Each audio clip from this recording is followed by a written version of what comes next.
Well, Jose, it's really nice to meet you and to have gotten to know a little bit about your story. So thanks for sitting down today. I appreciate it. No, thank you. I appreciate it. You're one of my favorite categories in the Pride 50, and I wanted to talk to you a little bit about your online presence. Why do you think it is important to share and document your journey with your kids and show it to the world?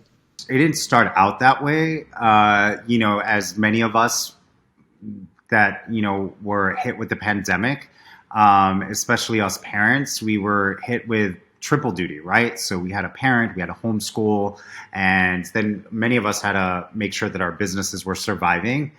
That was a lot. It was certainly as a single father. For me, I just needed a way to break up that craziness. To be honest, I also wanted to make sure that my kids' mental well-being was there. So all the things that I was doing with TikTok were things that were relating to parenting during the pandemic, but then the way I would bring out my sense of humor is because it is LGBTQ focused or Latinx focused. And I think what resulted in that was people wanted to see more. People do need to laugh, and people are appreciating the laughter, but also people started to find things relatable. I think that's the thing that's really resonated with people is that, wow, like Jose's family is not really that different from ours. I always say ours might be a little bit more colorful, but we're really not that different. I was hoping if I could maybe backtrack in your story a little bit here.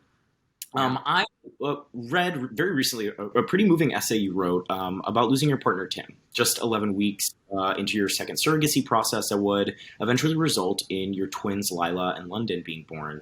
So I'm wondering if I could ask, and if you're willing to share what it was sort of like processing that loss and moving forward with your family on your own for a while, and maybe what it was like being a single dad. I met my husband in 2007.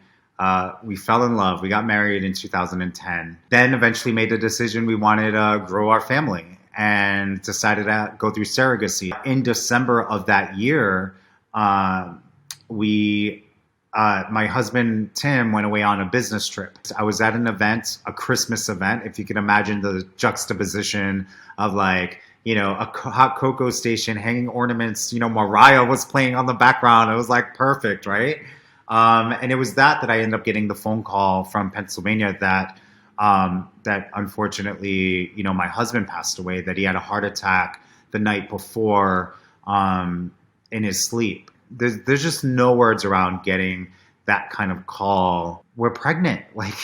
We're 11 weeks pregnant. I made the decision that day to follow through the pregnancy, and I announced that we were pregnant while giving my husband's eulogy. Nobody knew that we were pregnant. So you could imagine the audible gasp at the church when I made the announcement. And so, it's been a wild ride and so many lessons learned about support systems. I mean, I could go on and on about it, but here we are 7 years later, and we are, a wild bunch, and we're striving and thriving and making some fun videos and, just seeing where this path takes us. So Jose, I have one last question for you. So I'm wondering, what is a piece of advice you might offer to your younger self?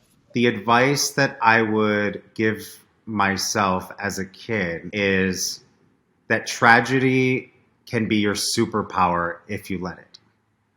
That's really beautiful. Thank you so much. And thank you, Jose, for sitting down to talk to us today. And thank you to Avery, Lila, and London for making awesome videos with you. Thank you. I really appreciate it. Thanks for having me. This is wild and amazing. So yeah, thank you.